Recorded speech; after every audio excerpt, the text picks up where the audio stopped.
On December 3rd, 1976, Bob Marley was in the middle of preparing for this peace concert, the One Love peace concert.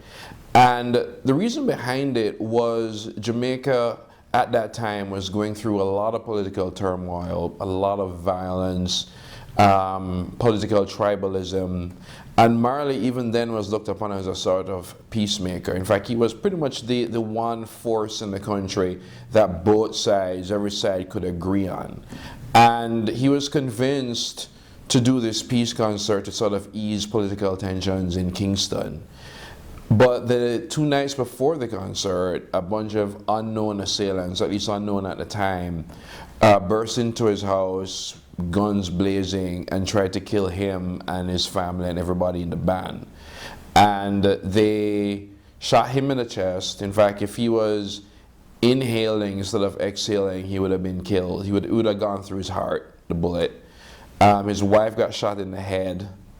His manager got several bullets in the abdomen, and some of the band members got shot.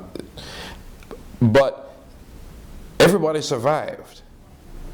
And he went on to do the concert 2 days later. In fact, if you watch the footage, Rita Marley is on stage singing in her hospital gown.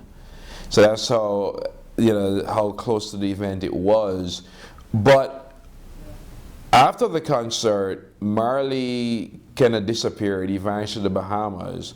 And the men who tried to kill him also vanished in one way or another. And I've always been fascinated by that mystery of these people who committed probably the most blatant and violent and one of the most shocking events in Jamaica's history.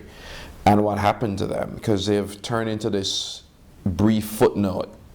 And part of the reason for writing A Brief History of 7 Killings was trying to imagine what happened to these men, why they have vanished from history, why commit something like that as well. Because if there's an unwritten rule in Jamaica, it was nobody touches a tough gun, which is what we call Bob Marley.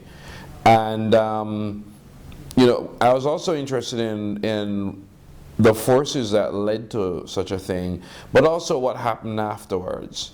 And in writing a story about these 8 men, there were 8 killers, even though the story is a brief history of 7 killings, it almost without knowing turned into a bigger story about Jamaica at the time, about 1976 in general, and the consequences of that year, how the fallout from 1976 took us all the way into 1991.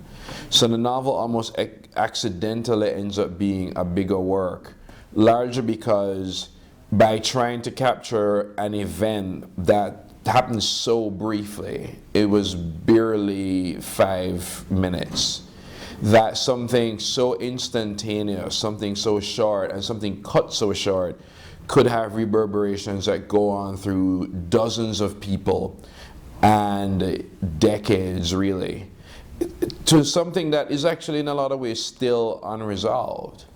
And the novel is not trying to answer that or trying to solve a mystery, just sort of render these stories and render all these sort of interlocking unanswered questions that this event gave rise to.